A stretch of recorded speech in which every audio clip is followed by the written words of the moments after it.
Hello students, आज हम class 12 की एक्सरसाइज 8.2 का क्वेश्चन नंबर 4 कर रहे हैं। देखिए, पहले वीडियोज में मैंने आपको क्वेश्चन फर्स्ट, सेकंड, थर्ड तीनों करवा चुकी हूँ। ओके, स्टार्ट है या नहीं? अब देखिए क्वेश्चन नंबर 4। हमें देखिए, सबसे पहले हम इसका डायग्राम ड्रॉ करेंगे। देखिए, ये पॉइंट, ये क्या होती है बेटा? Plus x. ये क्या है? Minus x. ऊपर क्या है बेटा? Plus y. नीचे क्या है? Minus y. देखिए, इन पॉइंट्स को आपको ड्रॉ करना आता है। देखिए, इसको लिखूंगी मैं 0 1 2 3 4 5। इसको लिखूंगी -1 -2 -3 एंड -4। ये बेटा 1 2 3 -1 -2 -3 एंड -4 हो गए पॉइंट्स। अब देखिए, एक्स क्या है? -1 और वाई क्या है? 0। एक्स -1 यहाँ पे है तो y0 भी इधर ही है, तो अपना a पॉइंट तो क्या हो गया बेटा? -1, 0 बन गया a। और b क्या है बेटा? 1 के ऊपर 3, x1 और y 3, तो ये अपना b पॉइंट हो गया। 1 के ऊपर 3 हो गया। अगला पॉइंट है c 3 और 2, x 3 और y 2, तो ये पॉइंट हो गया बेटा। इसका क्या है वैल्यू? 3 और 2। ये पॉइंट क्या है? c। अब इन पॉइंटों को ज्वाइन कर लीजिए। कर लिया मैंने ज्वाइन। बेटा, ये क्वेश्चन मोस्ट इंपोर्टेंट है, बहुत बार एग्जाम में आता है। देखिए, अब मैं क्या करूंगी, इनसे एक जाती कट करते हुए लाइनें ज्वाइन कर लूंगी। देखिए, x1 और ये कितना है? 3। मैंने ज्वाइन कर लिया। अब मुझे बताइए, ऊपर कौन सी लाइन आ रही है? AB। और कौन सी आ रही है? BC। तो मैं क्या करूंगी, AB लाइन के थ्रू जो एरिया बनाए और BC के थ्रू जो एरिया बनाए उसको जोड़ लूंगी। और नीचे जो क्या रह गई? AC, और उसको क्या कर लूंगी? माइनस। देखिए, मैंने हर क्वेश्चन में आपको यही कॉन्सेप्ट बताया है। तो मैं AB को तो क्या कर लूंगी? जोड़ लूंगी, और BC को भी जोड़ लूंगी, और नीचे वाला AC क्या कर दूंगी बेटा? माइनस। तो सबसे पहले मुझे इक्वेशन ऑफ लाइन निकालना पड़ेगा। देखिए, आपने 11th क्लास में एक फॉर्मूला किया था, y - y1 m x - x1। ये किसका फॉर्मूला होता था? Equation of line. किसका फॉर्मूला होता था बेटा? ये इक्वेशन ऑफ लाइन का इक्वेशन। ओके, देखिए बेटा, अब मुझे लाइन की इक्वेशन निकालनी है। Equation of line AB। देखिए, इक्वेशन ऑफ लाइन AB निकालनी है तो पहले A के पॉइंट लिखो। बताओ, A क्या है? -1 और 0, और B क्या है बेटा? 1 और 3। ये है x1 y1 और ये है x2 y2। ये क्वेश्चन काफी लंबा है, ध्यान देना भाई। Equation of line AB, formula क्या था? y - y1 y2 - y1 m को लिख सकते हैं x2 - x1 और x - x1।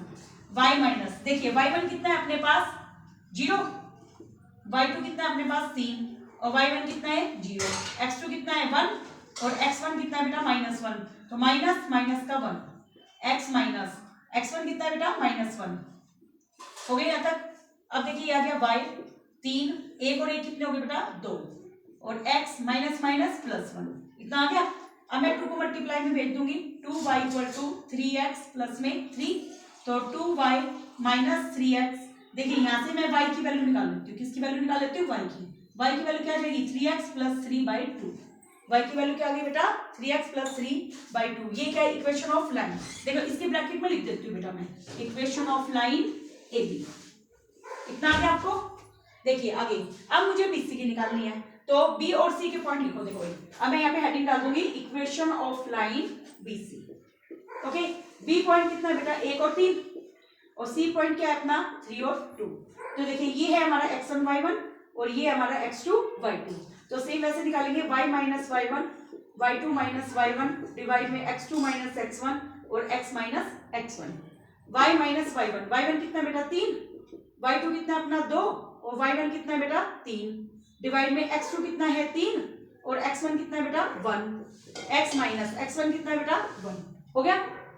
अब देखिए, y - 3 बराबर 3 में से 2 गया -1 और 3 में से गया 2, और ये है x - 1। देखो, 2 को गुना करा तो 2y माइनस का 6, -1 का x से मल्टीप्लाई किया, -x माइनस माइनस +1। तो हमारे पास यहाँ से 2y बराबर क्या आ गया बेटा? -x + 1, माइनस का 6 उधर आके प्लस का 6, तो y की वैल्यू क्या आ जाएगी? -x + 7 और डिवाइड बाय 2। ये किसकी इक्वेशन है? Equation of line BC। क्या है बेटा? Equation of line BC। इतना आपको आ गया। अब देखिए, हम आगे निकालेंगे इक्वेशन ऑफ लाइन AC। क्या निकाल लेंगे, इक्वेशन ऑफ लाइन एसी। देखो कैसे निकालेंगे इसको, मेरे को बेटा यहाँ से रब करना पड़ेगा, किसी बच्चों को स्क्रीनशॉट लेना हो तो 1 सेकंड आप ले सकते हैं। देखिए आगे अब हम निकालेंगे इक्वेशन ऑफ लाइन एसी। देखो बेटा ये हमारे काम आएगा, इसको मैं रब नहीं कर रही, यहाँ से मैं ये भी काम आएगा, इसलिए मैं इसको रब नहीं कर रही हूँ, ये मैं एडजेक्टिव छोड़ देती हूँ। अब देखिए आगे, अब हमें निकालना है इक्वेशन ऑफ लाइन एसी। क्या निकालना है बेटा, इक्वेशन ऑफ लाइन एसी। देखो एसी निकालने के लिए ए पॉइंट क्या अपना -1 और 0, और सी पॉइंट कितना है अपना बेटा 3 और 2 है। ये क्या पॉइंट है बेटा x1 y1, देखो इसी के ऊपर लिख लेते हैं, ये है x1 y1 और ये x2 y2। Equation of line क्या होती है, y minus y1 y2 minus y1 divide में x2 माइनस x1 और x माइनस x1 होती है y माइनस y1। y1 कितना है बेटा हमारे पास 0, y2 कितना है बेटा हमारे पास 2 माइनस 0, x2 कितना है 3 माइनस माइनस का 1 और x माइनस x1 कितना है बेटा अपना -1, तो माइनस माइनस +1 कितना हो गया, तो y बराबर हो गया 2/3 और 1 कितने हो गए बेटा 4 और इनटू में x + 1। देखिए 2 से घटाइए 2 पे, तो ये 2 मल्टीप्लाई में ले जाइए, वैसे हमें यही चाहिए, ले जाने की जरूरत नहीं है। y बराबर आ गया x1 + 1/2। ये किसकी आ गई बेटा, इक्वेशन ऑफ लाइन एसी। इतना हो गया। अगर आपको स्क्रीनशॉट लेना है तो बेटा ले सकते हो, और मैं अब आगे इसको रब करके आगे काम करूंगी। देखिए नेक्स्ट, देखिए अब हमारे पास ये 3 इक्वेशन आ गई, मैं सिर्फ इसको रब कर देती हूँ जहां पे मुझे ये इक्वेशन नहीं चाहिए। अब इधर ध्यान दीजिएगा बेटा, देखिए मुझे एक बात बताओ, यहाँ पे जो ए से लेकर बी लाइन है वो कहां से कहां तक जा रही है। देखो ये x का पॉइंट देखो, x कहां से कहां तक है -1, और b देखो यहाँ से देखो कहां तक जा रहा है 1, कहां तक जा रहा है 1, तो हम इसको लिखेंगे -1 से 1 y ऑफ लाइन, कौन सी लाइन है ए बी, प्लस मैंने कहा था ऊपर वाली को ऐड करेंगे। अब b और c को देखो बेटा, b कैसे जा रहा है 1 और c कहां तक जा रहा है बेटा 3 तक। b को देखो b 1 और c 3, 1 से 3 जा रहा है, कहां से जा रहा है 1 से लेकर 3। ये क्या है y ऑफ लाइन bc लिख दिया मैंने, और माइनस किसको करूंगी मैं ac को। a देखो कहां पे है -1 और c क्या है 3, तो मैं -1 से लेकर 3 y ऑफ लाइन किसको माइनस कर दूंगी ac को, और पीछे dx लगा दूंगी, सबके पीछे क्या लगा दूंगी बेटा dx। इतना हो गया। अब हम इक्वेशन की वैल्यू पुट कर देते हैं, -1 से 1। बताओ ab की इक्वेशन क्या है, देखो ab ये ना क्या लिखेंगे 3x + 3/2 हो गया, और ये dx प्लस ये है 1 से लेकर 3। bc की इक्वेशन देखो, bc ये bc है ना, माइनस का x + 7/2 और dx, और -1 से 1 ac का है बेटा, ac देखो ये रहा x + 1/2 और dx।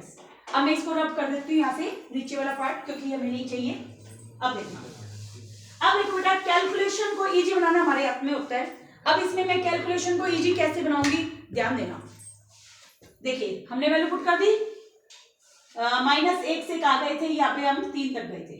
ओके, अब देखो हम कैलकुलेशन को कैसे इजी बनाएंगे।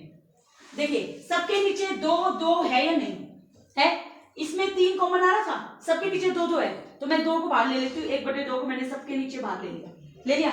अब बताइए 3 बाहर, x का इंटीग्रेशन क्या बनेगा x²/2 और 3 का इंटीग्रेशन 3x, और लिमिट पुट करनी है -1 से 1। ये पूरे ब्रैकेट के बाहर है बेटा, प्लस -x का इंटीग्रेशन क्या बनेगा -x²/2 प्लस 7 का क्या बनेगा 7x। यहाँ पे लिमिट कहां से कहां तक लेनी है 1 से लेकर 3, और माइनस, अब देखिए 1/2 मेरा बाहर था ही, x का इंटीग्रेशन x²/2 और 1 का क्या होता है x, यहाँ पे कहां से कहां तक लेना है -1 से 3, और ये ब्रैकेट बंद। इतना हो गया। अब आगे देखिए 1/2 तो मेरा बाहर है, अब देखिए 1 पुट कीजिए 3/2, क्योंकि 1 का स्क्वायर क्या होता है 1 पुट कीजिए, 3 एकम 3 हो गया।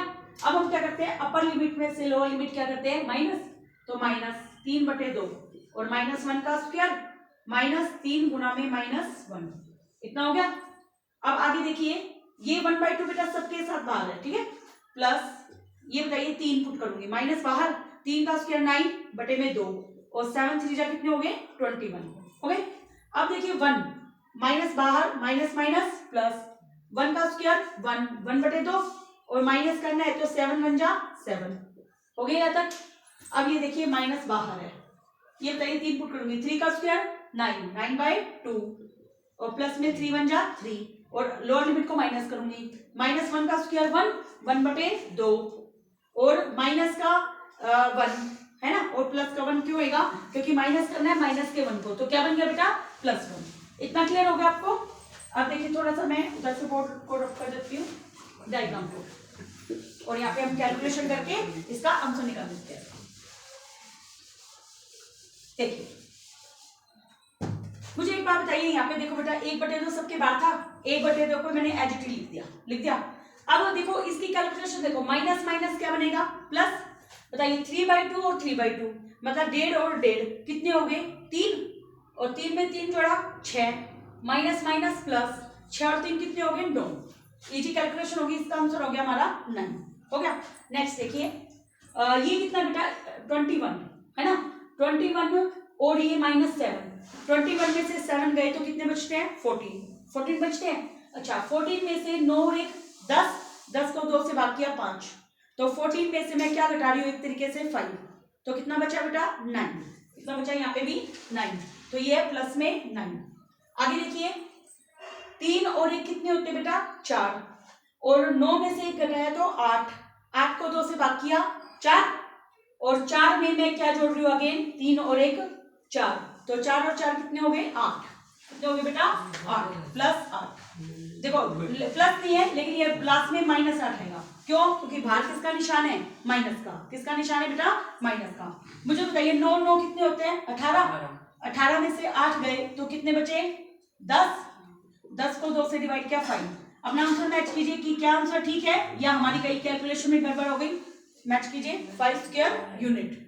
तो देखिए कोई मिस्टेक हुई है तो उसको चेक करते हैं 9 4 आ रहा है ना हमारा आंसर, इसका मतलब हमने कोई मिस्टेक करी है। देखिए 9 और 9 कितने 18 में से 8 गए तो आता है 10। अब मैंने देखो ऑर्डरली कैलकुलेशन की थी, हो सकता है कुछ मिस्टेक हो गई है। देखिए मैंने 1 पुट किया था यहाँ पे 1 का स्क्वायर क्या होता है 1 बटे 2 तो ये आ गया 3/2 1 पुट किया था तो 3 1 जा 3 -1 पुट किया था -1 का स्क्वायर 1 तो माइनस करते लो लिमिट को और 3/2 फिर माइनस करूंगी 3 मल्टीप्लाई -1। अब देखो इसकी कैलकुलेशन देखो माइनस माइनस प्लस 3 और 3 6 और माइनस हाँ बेटा ये 3/2 से 3/2 कैंसिल हो रहे हैं ना। देखिए 3/2 से -1 का स्क्वायर क्या आएगा 1 तो 3/2 से 3/2 ये वाला क्या हो जाएगा कैंसिल तो यहाँ से आंसर क्या आएगा 3 और 3 6। ये पहला पार्ट बेटा 6 आएगा, ये कितना आएगा 6। अब बताइए नोट 6 कितने होते हैं 15 में से 8 गए तो कितने बचेंगे 7 तो इसका मतलब आगे भी कोई कैलकुलेशन में मिस्टेक है। ये देखिए यहाँ से ये हमारी कैलकुलेशन ठीक होगी -1 का स्क्वायर क्या होता है 1 तो 3/2 में से 3/2 गए ये कैंसिल और 3 और 3 कितने हो गए 6। ओके अब आगे देखिए मैंने पुट किया था 3 माइनस बार था मुझे बताइए 3 का स्क्वायर कितना होता है 9/2 और 7 3 जा कितने होते हैं 21। उसमें से मुझे माइनस करनी है लोअर लिमिट क्या है माइनस प्लस 1 का स्क्वायर 1/2 और मुझे क्या माइनस करना है 7 1 जा 7। अब ये बताइए कितने हो गए 21 में से 7 गए 14 हाँ ये गड़बड़ कर दी बेटा ये प्लस हो रहा है 9 में से क्या -8 को अगर मैं 2 से डिवाइड करती हूँ तो कितना आता है माइनस का 4 तो ये आएगा 10। कितना आएगा ये वाला पार्ट 10 हो गया। 10 और 6 कितने हो गए 16 में से 8 गए 8 और ये कितना आ गया 4। ये हो गया आपका आंसर। बेटा कभी भी आपकी कैलकुलेशन में कोई भी मिस्टेक हो जाए तो उससे घबराना मत।